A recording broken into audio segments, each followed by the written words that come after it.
No one wants to work as a game localizer. Absolutely no one wants to work as an anime localizer. So, hello everyone here. This topic that I am very well versed in. I, as many others, started working as game and testing as my first job after college. And this, of course, is a very common thing. I explained in this video here different reasonings why it's such a terrible job and why no one wants it. But the basic thing is that, yeah, no one wants it because it's just a career step, right? But I really know this topic. You see, I used to even live with not one, but 7 ladies doing, look at that, it was a real harem experience. So because I worked at one of these game companies that also rented out houses, I had to live with 7 females. And yes, I know inside and outside of game localization. So this video then is like a follow-up, right, on my Noah wants to be a game writer. And this is very, very similar. Some of these factors are, of course, very similar.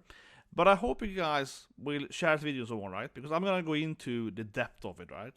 Several different points, and basically each point here could be solved on video, right? So this video gets a lot of popularity or whatever, then I make one video per topic here. But I think it's very important to understand here is first who actually has this job, right? So first in the video here, we will cover the different like personality or personas that actually have this job, and then we go into the details of the fallout and the behavior stuff and so on, right? So not only have I dated and lived and smashed so on, so I really know these people, right? I'm also a behavioral scientist, so I know a lot about this thing. So anyway guys, let's get started. So I'm gonna assume here that everyone knows what this thing is, right? An actual sense. That yes, you translate stuff and so on. And of course the issue is generally, right, as very know today, is that people take mostly Japanese games and anime and then they rewrite them, right? They don't just localize them. They don't just say that, oh, this thing means that thing, right? Like sword, katana means sword or whatever. They say like, oh, it means this thing and it's ridiculous, right? However, again, let's first start with point 1 to 3 really is about human behavior and the personas that has this job, right? So number 1 point on again that no one actually wants to be a game localizer. Yeah, it's the title of the video, super fun, I said. And they really don't, right? So what I mean here is that everyone there's any skill in the game industry, they don't want to have this job, right? You want to be a game designer, you want to be a game artist, you want to be a producer. It's very similar to my no one wants to be a writer, right? And they don't. So for everyone, basically, instead of QA, this is a stepping stone, right?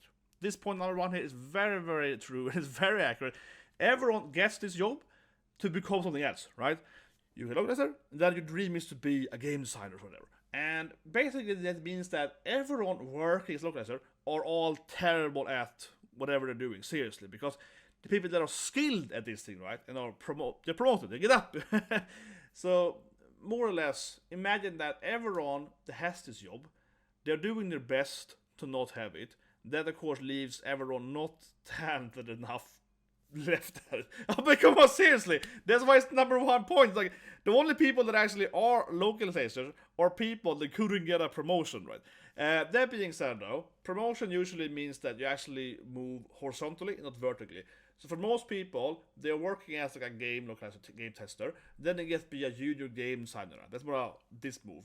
Or they work at like Blizzard, and while having this job, they're applying for EA and Riot or whatever, right, to be a game designer. Then they get that they immediately leave this job, yeah. So basically everyone that has any kind of talent, they never have this job left, right? So honestly, I'm like, people that have had this job for too long, I'm like, wait, what's wrong with you? Like, seriously. But again, no one wants to have this job. It's a stepping stone. QA, that's an issue. Big issue with QA. No one wants to actually be QA, right? They want to get away from this job to get the proper job they want to have. The next kind of people doing localization are actually people that are very skilled linguistically. They're very skilled with natural translation, right? However, they don't like anime, they don't like video games, and they don't want to work at all in the industry. These are proper translators, like proper people actually with degrees and so on in language. These people are actually aren't that uncommon in the industry for this kind of job. So for example, when I live with those 7 ladies, right, in the house together with them, 4 out of 7 there were actually had a degree in like foreign policies. These were ladies with diplomat degrees, basically. So one of them, first year of college, right? Now, if she moves to Brussels, which is a dream job, we have to work there for like a year, maybe half a year at least, free internship, not paid. You You have to rent an apartment, a very expensive one. So it's much easier to get in the first job at the game industry to get some money, right? I had another coworker. She was from Finland, and she was a college student that was studying like some language thing in Finland. Then she got what it was for 2 months per year, right? Just like doing some summer job. And for a side note, I highly recommend that what she did. If you want to work in the game industry, that's a really good way to get in the game industry, right? Basically doing testing or localization during your summer months, right? Then go back to your degree, then you finish your degree, you have some experience, maybe you worked on 2 different games, right, as a tester or whatever. So stuff like that, right? And these people, they don't want to work in the game industry. They don't even like games. I mean, of course, some of them like anime and video games and so on, but as you can imagine, most of them actually hate it, like straight up, right? Because they're like, no, I'm a diplomat, I'm a serious business person, right? And here they are doing anime sessions, but they actually want to translate, like documents of war or something, or trade unions or whatever. That's a dream, and they're probably embarrassed doing it because the best thing they can do right now. So you can see how that's going to come into the issues later with, censorship and so on. But otherwise, just like the first people, right? They want to leave, right? They don't want to have this job. It's something they're doing while they are trying to apply for the correct job to have, right? Stuff like that. And also, of course, even if they're doing gaming and anime and so on, they're still doing translation, right? So they're still good for the resume, right? Because if they're like 25, fresh out of college, if they translate like 10 games, they could be like, oh, I've done IT translating for 10 years, They might get a job at Microsoft or whatever, right? Which I'd rather have. But again, they also will leave, right? They won't stay doing this job. So again, all the talented people will leave as soon as they can. Now, of course, some people are a combination of 1 and 2. Usually just having like parents, different cultures, so on, a mixed upbringing, right? So one of my friends, which I met working, he's from Brazil. So he speaks then Brazilian Portuguese, right? But his mom is Italian, so he's fluent in both Italian and Brazilian Portuguese. That's quite, not unique of course, but rare combo, right? He's a game programmer, so he can write code and he can speak Italian and Brazilian Portuguese. It's a pretty interesting combo, right? So then you can get a job, you know what I mean? I personally, my parents are from 2 different countries. My grandma is a French teacher, so I taught my French as a kid. And then I took German as well. I can speak like German, French, Swedish, Spanish, Japanese, whatever, Norwegian, Danish, and so on, and some Korean, some Mandarin. You get the point, right? I can just do stuff as a side note, right? It's quite easy to use that. But again, people like me or my friend then, we get promoted, right? Usually then. Honestly, yeah, we get a better job, or we move to another company that, gets out the correct job. But that raises the point number 3, which is very, very important to understand, seriously. If anything is video, point number 3. And that is that it's incredibly easy to get a job as a localizer. It is the easiest job in the industry, both for anime and video games, whatever, especially video games. Compared to any other role in the industry, like artist, designers, by far the hardest to get, producer, VFX, whatever, right? Yeah, localizer is the easiest job to get, right? Easiest job to get. The qualification is usually like, oh, you are born in like Germany, so you can speak German and English. Okay, you can be a German translator. That's basically the requirement they have for most games. Yeah, it is an incredibly easy job to get, right? It's important to understand how easy it is to get inside of the game industry doing this way, right? That brings us to, I think people can understand, hopefully now, why, of course, this role is so infested, right, with the issue. Because, well, yeah, if it's the easiest job to get, with 0 requirements, obviously you will get a lot of, people in there. But the reason I'm bringing it up, right, and I hope you guys have the video so far with 1, 2, 3, it's why when I structure this, right, is because, again, combine 1, 2, 3 here. Very, very important to understand the combination of 1, 2, 3 here, right? I know I'm repetitive, but I really want to hammer it down here.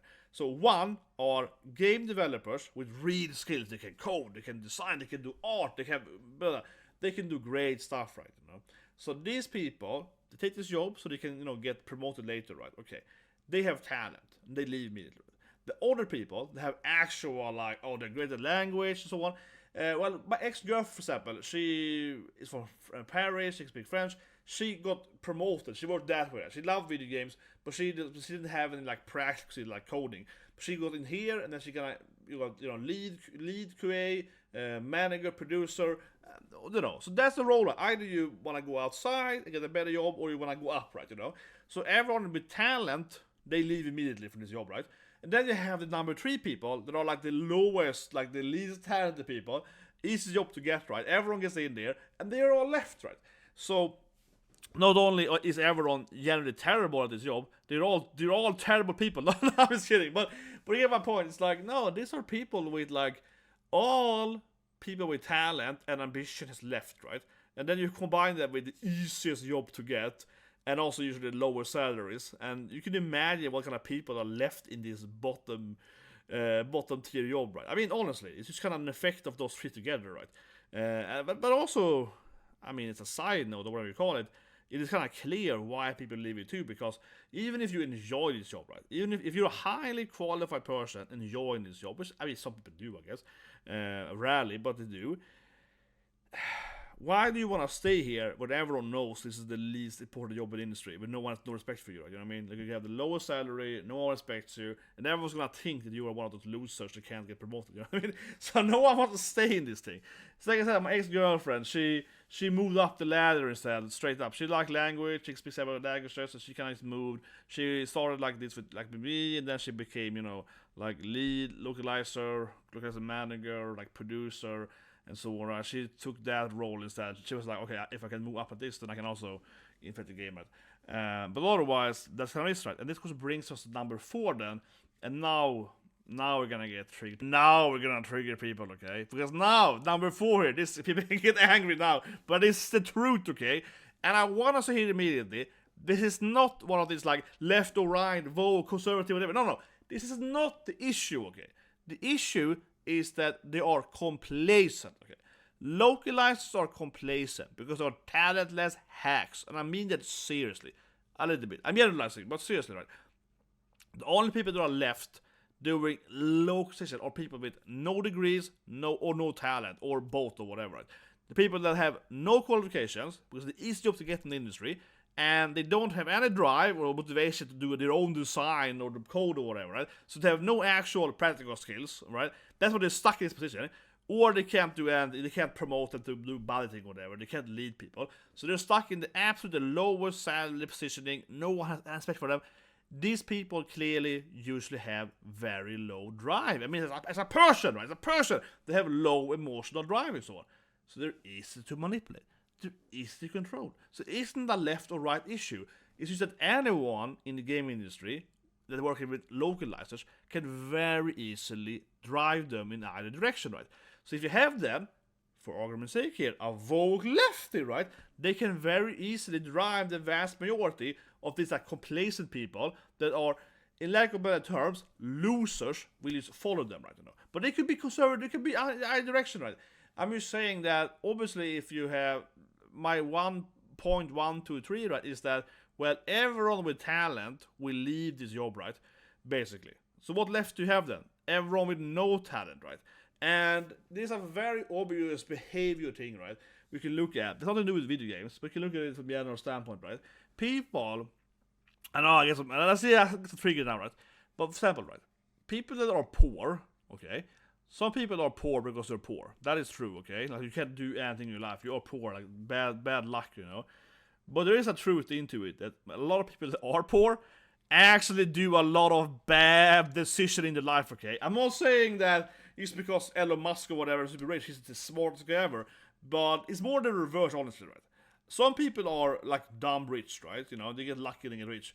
But you can kind of look at a lot of people that are very, a lot of people that are poor or whatever, they have done really weird decisions in their life, right, to get in the positioning. So, for example, it's a behavioral standpoint here, okay? I'm a scientist, I can say I'm a behavioral scientist, okay?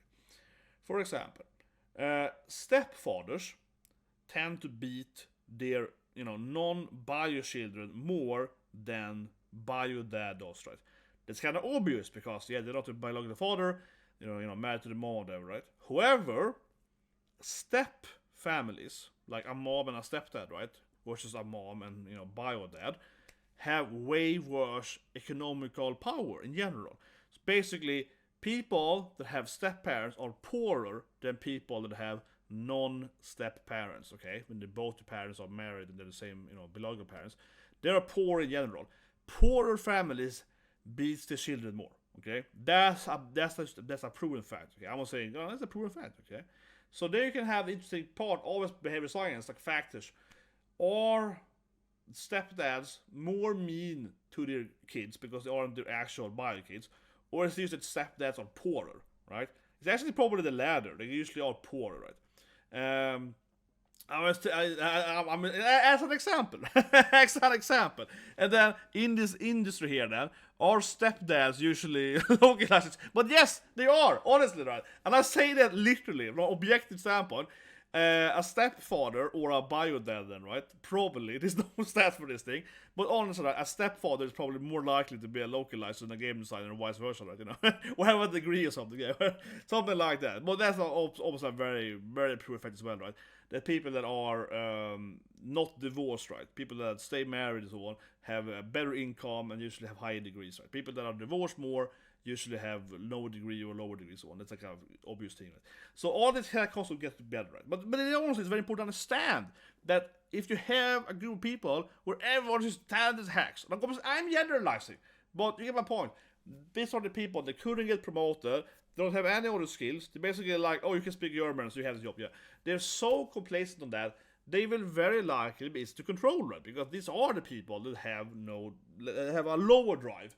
And it actually is probably, from a behavioral standpoint, arguably the most important thing then, right? So like I said, it isn't about left or right, but it is that if, well, in this case, I usually call left people, right, coming into the industry, it's easy for them to, of course, control them, right? And then if you combine, obviously, 4 and 3 here, right, you combine that, well, this is the easiest job to get the industry, so you can have no qualification except speaking one other language, right? And then you get this job, of course, and you get in there. So, of course, a lot of these, like, oh, I want to infiltrate or whatever, they get in this job, right, and then they're also surrounded with people they can easily manipulate. I mean, it's obviously going to be issues, right? So that's number 4. And like I said, people get triggered, right? But that's a fact, and that thing is a fact too, okay? Step families have worse income than non-step families, as a general thing.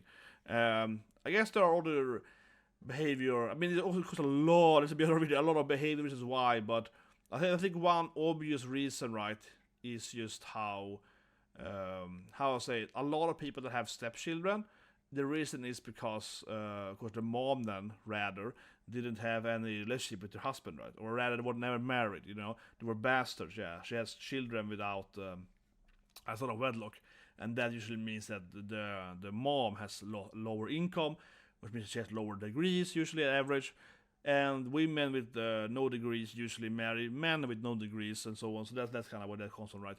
Where women that are, have degrees usually marry people with degrees and so on. So that's probably the reason why. But anyway, there's another video. But you get my point now. There's a lot of factors why. This here is my favorite example of very weird translations. Obviously, everything behind me has to do with translations and weird. You get the point, right? This one's the favorite with it translated male, or we translated tsundere to male fragile ego, right? Of course, tsundere is a very common character in anime, manga, and so on. Usually they're females, right? But this translator, she went with like, oh no, but it's a man. Oh, his man has a terrible, yeah. So it was very, very silly, and it felt incredibly forced, right? And agenda driven, because she probably wouldn't translate the female characters has fragile personality traits or whatever, but the man, what a loser, right? This is very, very, of course, so to speak, agenda driven. So this is a true thing, right? And I bring it up now, and I don't think this is actually the biggest factor, right? But I bring it up now because, of course, the 4th factor was that, well, they're very complacent. So let's be honest here then. 5th factor, yes, you have activists, right? Again, for both sides. You don't have to talk about in that sense, right? If it's more or less, talk about it later. But as I mentioned, of course, if you have an activist or an agenda person or whatever, right? So you combine, imagine you have, say it, 6 or 7 different like personas, like personality traits at a studio, right?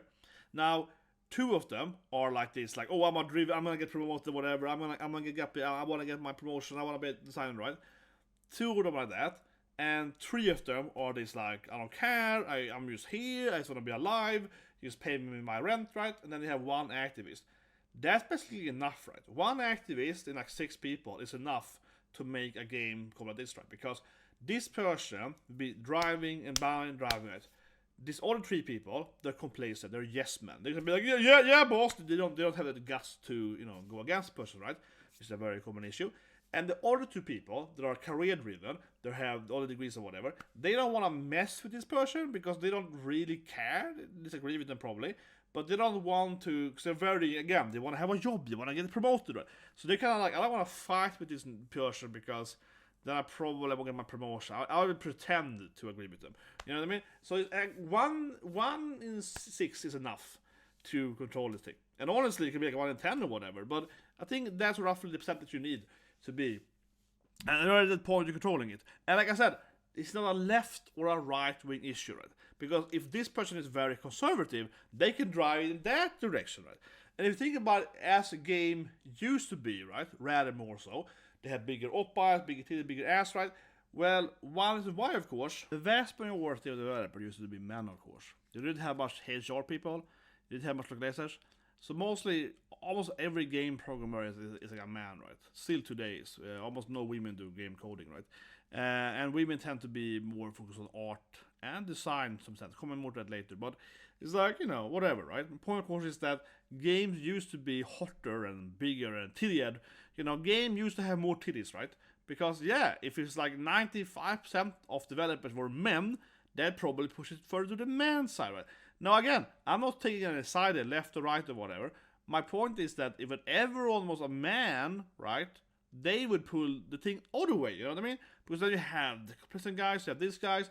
If everyone was that, right, then those guys would pull it even into bigger titties, right, And those 3 guys would say nothing, and the other 2 guys would be like, I don't want to have a fight, so I also agree, right? So this is how it was, right? But, that being said though, time for another triggering point here, and why we see a lot of this stuff, right, with anime getting censored and so on, right? And this is a very true point. I know people can get really triggered now. This is probably the biggest trigger point, right, of all said in this video, even though I talked about other stuff earlier. And that is that, you know what? There's a lot of women doing this stuff, right? That's how it is. It's a lot of women being localizers. And women ruin everything. No, but seriously. I mentioned earlier, right? I used to live in a house with 7 ladies. They were all localizers, right? So this is gender thing that women, and this is a factual thing, right? People get triggered now, but this is factual.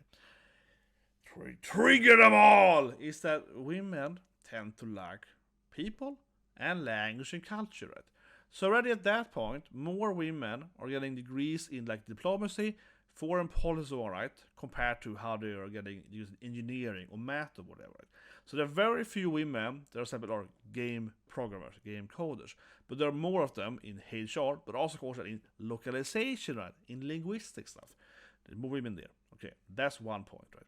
Another point that women are also more interested in art, right? Like anime, right? Art, not coding, not VFX, is art, So, for example, many women are game artists, right? Very few are game programmers, again, right?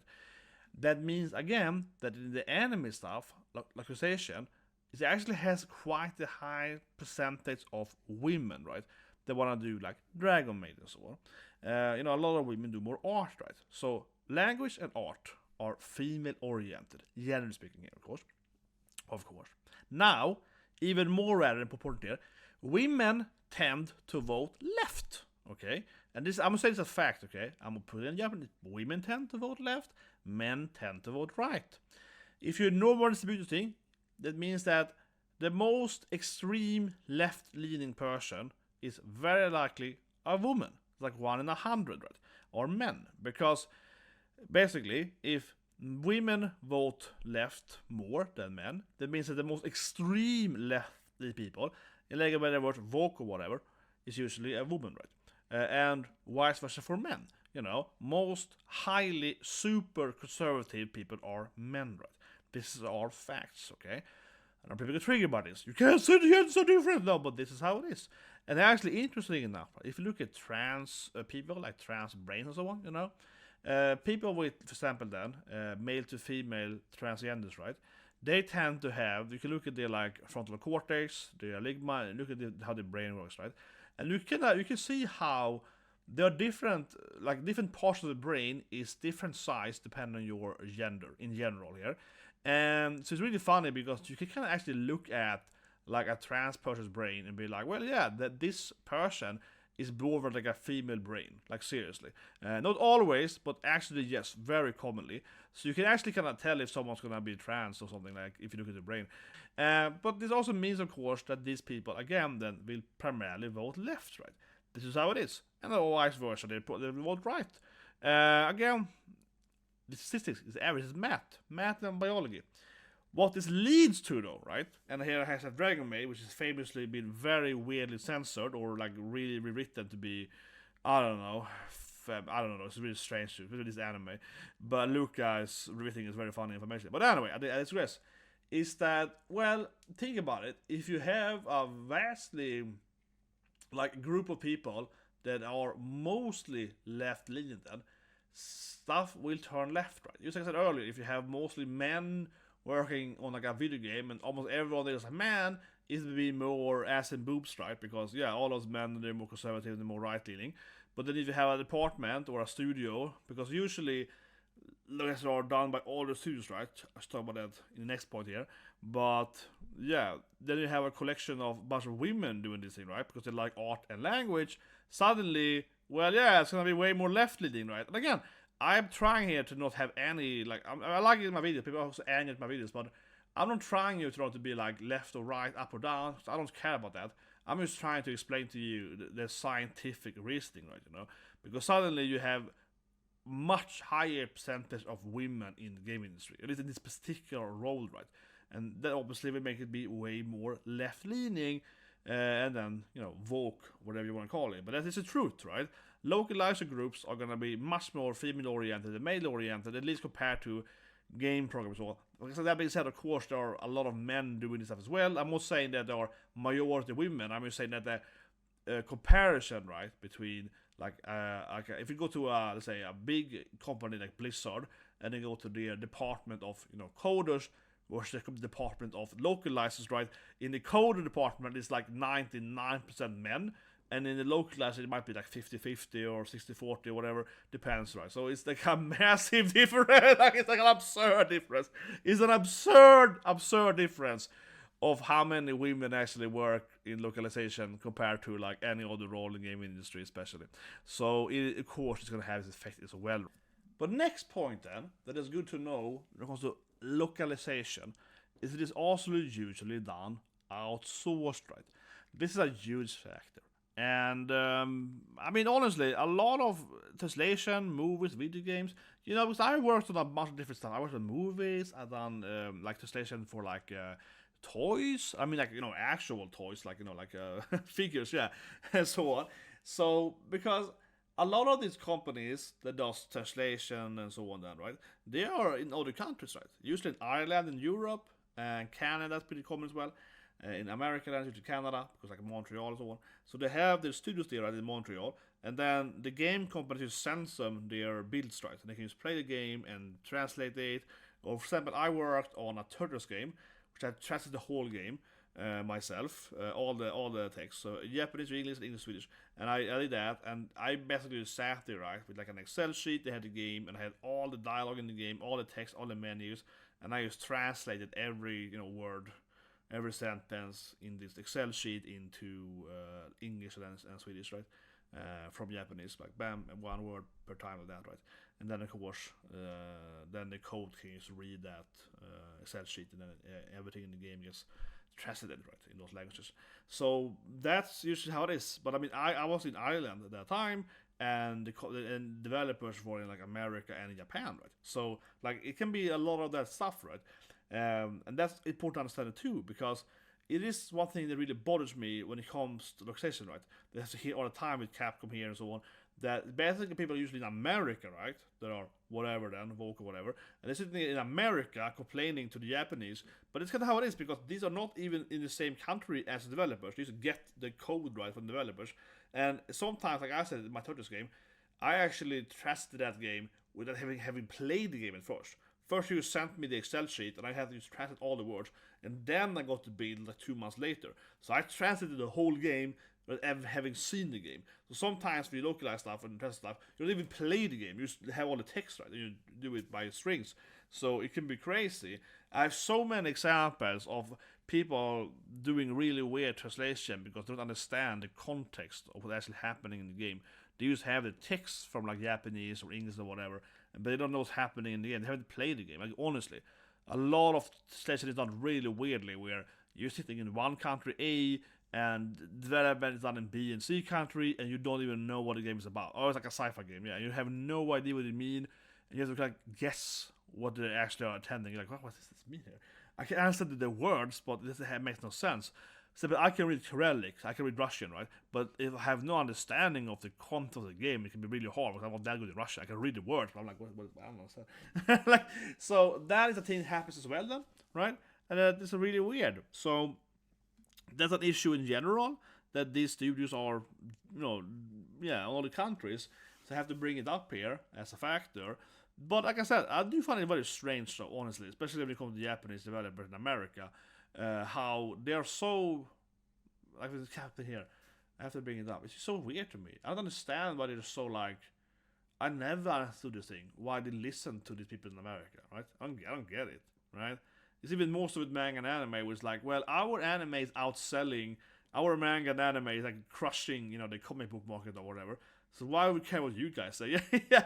But honestly, I mean, it's not a weird thing because the Japanese guys should understand that people are buying our stuff. They don't want to buy stuff done in America or whatever, right? Yeah, it's like, why do we care what their opinions are? Like, over there. But I don't get it when they listen to them. But, like I said, it's important to bring it back to my previous point, right? Is that not only do these studios then, or only countries usually, and they're doing the texting and so on, translating from their country, but it also means that their country have their own, cultural thing that they will force, which I guess is one reason why they're afraid of them, because they can say that, well, in our culture, they will do that stuff, right? Which actually has no effect on actual, sale numbers.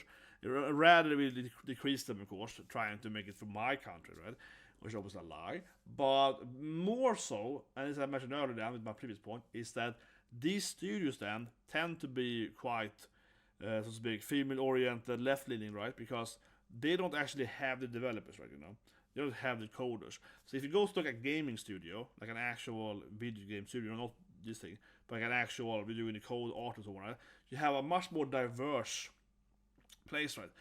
Localization, I can speak. Localization studios are actually incredibly non-diverse because they are placed in like Montreal, and no one else that works there have any other role. They're all localizers, right? They have no degrees usually, they have no actual practical skills, and they tend to be very, very left-leaning, right? And they don't have any coders, designers, whatever. This dumb there, right? If you go to a game studio, an actual studio, they have people that are much more diverse, different skill sets, and different personalities. So they actually tend to be very, very non-diverse, like straight up, right? And then they're gonna force whatever again they have, right? This case is left-leaning, but they could have been right-leaning instead, right? They happen to be left-leaning, probably because of the gender and so on, right? But they could have been right-leaning instead, otherwise as well. It would be the same thing. It's like, because they kind of isolated, right? It's the same thing even more so in Europe, where you have so many different languages. You have Spanish, German, and so on. Right? So usually you have these studios doing all those languages, right, in another country, like in Ireland or in Netherlands usually. But they will have all of the people living there and is doing translating for all the different languages. So yeah, but they're isolated. They don't know the game. They don't understand what's happening in the game and so on. And it's just what it is, right? It's what it is. But it's an important point to make, I think, to understand that these studios are not connected actually to the designers or developers. It also, of course, means that if they lie, especially Japanese people, when they tell them that, oh, but we need to culturally approve it, right? These Japanese devs are like, I guess, they can't talk to them in actual practice and actual people. They just get a mail from them saying that, oh, reduce the boobs. Like, oh, really? Why? Okay, I guess if they're telling me, yeah, it's kind of like that. It's a very distant communication, right? Lastly, hope you guys subscribe, press, like the video, whatever. But I want to bring up this important side note. It's nothing to do with the actual. I want to bring it up though on this topic. Think about it for a few days now. And it's so funny that every time I hear people, it's Stellar Blade Night coming next week, right? That they are, oh no, it's the male gaze and all that stuff, right? there is no actual behavioral evidence. There's no scientific evidence at all that women want to play fat women. Okay, women, right? Female gamers also much rather play attractive female characters. Okay, by a long shot. If you're almost more than men. So every recent evidence points out that the women also much rather prefer playing a character like Eve than a fatso character, or whatever, right? And I mean, for a very basic, obvious thing is that, well, yeah, because if you're a woman, you want to fantasize being that badass chick that is defeating the evil zombies, right? Saving the planet. And if she's like attractive, you're like, yeah, that could be me. That's me, right? Versus like, oh no, I'm a super ugly fatso that no one would like, and I shouldn't probably be able to beat zombies because I'm really overweight. No. So I think as a side note, it's really funny that the game is like, no one wants this, not male or female, no trans or whatever, right? No, it doesn't matter. No one wants to have these like ugly characters. And furthermore, not just overweight or whatever, but there's a lot of science, right, behind what makes someone attractive, right? So you have, for example, symmetric faces, eyes, ears, and so on, right? Eyebrows, whatever. You have certain things, certain beards are not attractive or are seen as aggressive in every culture, and so on. You have this cross-culture stuff. So as I mentioned, women cross-culturally prefer to play attractive women as well, right? Who wear fat cats, so on, and watch them in movies, so on. But women also prefer to play symmetric face cats, right? Where their eyes are kind of similar. Women prefer to play muscular female characters versus non-muscular female characters. And I don't mean like, like you slender, I mean like fat. Okay, let's say that fat female characters are not popular. Women rather play muscular female characters, and so on, right? This is all evident, very, very evident. But it just comes to, like I said, it doesn't matter, man or woman, trans, non-binary, queer, whatever. People in general prefer symmetry, they prefer strength, and they prefer beauty, right? No one wants to play this game where everyone's ugly. That's what I pointed out there. And so the last point there. But it is kind of funny. And I think that I don't say it to be like, oh, yeah, big ass is good. No, I say that because the reason I also think that, again, localization in itself, right, is quite different than the other departments. There's more at this. It's more vocal, whatever, like a better word, is because the complacency, right? So this is something that gonna trigger a lot of people, right? This information here now. But it is a very, very clear case that people that have, how would I say, no ambition, perhaps, better for it, or tend to be more vocal, People with no skills, actual skills, are more vocal. Why is that? Or not maybe vocal, but left-leaning, communistic. Well, because, if you have no merits, right? If you're talentless, you obviously rather prefer that everyone has the same salary, If you have no way to move up the ladder, right? If you can't get a promotion, you would much rather have it that no one has a higher salary than you because you can't get promoted, you have no talent, right? So, my last point here is actually a sneaky one, I know, but that is that a big issue then with localization, right, and so on, is that because everyone is so talentless at that job, everyone has a job, is couldn't get a promotion, that means that these people intend to, of course, be also, very left-leaning, right? Because they can't get a job that is better than that. They can't get a higher salary. They can't get rich, right? So they don't want to have a merit-based society. They rather have a society based on, socialism or communism, whatever, right? It's a very, very, it goes hand in hand. And that scientifically goes hand in hand. Because, yes, people that tend to have, no degrees or bad jobs or whatever, so right, of course, tend to vote more left, right? Because they want to have more handouts or whatever. They want to have more, whatever, yeah, they want to have more help, right? That's a very, very clear thing, right? The more rich someone is, they're going to vote more right-leaning, right? Because they want to have economical benefit of that. So that's the last point here, I think, of course. This kind of behavior you see in the people that can't get out of this job will obviously probably lead them to also be left, right? And then you combine, I mentioned earlier, that there are much more women which are left-leaning also in general. So this kind of mentioned earlier with the far thing, you have to understand that I'm not saying that, oh, this is true, this is like evidence, or this thing is also true, or this thing, I'm saying all this stuff, right? And I hope you listen to the video because these are different facts, right? That's why I brought up the far thing earlier, that bio parents are less mean to the children. However, step parents are poorer, right? Like I said, these are two different factors, but they're both probably combining to the action we see then, right? This is why I make the video here, and I bring up, well, talent, no talent, this and this, gender distribution, And also then having the studio being in another country, not actually different cultures, not actually having good connection and communication, right? And then lastly, like, what does it mean actually if you have a group of people that have no talent and they have really bad salaries? Think about it, I said several times, but it's people also the least paid people, right? These are also the people that usually have the worst salary in the industry. So again, right, if you're poor, if you make no money, whatever, right, you're probably gonna vote left, And then again, you have a group of women more rather than men and so on. The gender skewed gender distribution and so on. All this stuff combined are different factors that will lead localization groups, right, to be very, very woke, right, or very left-leaning or whatever. I don't even like the word woke that much, because to me it's more like, no, these people is left-leaning, right, or extremely left or whatever. It's something about, but I guess that's the word everyone uses these days, right? But his kind of is all these factors combined, right, creates that positioning, I would say. But anyway, guys, hope the video subscribe, press the like button, and have a great day.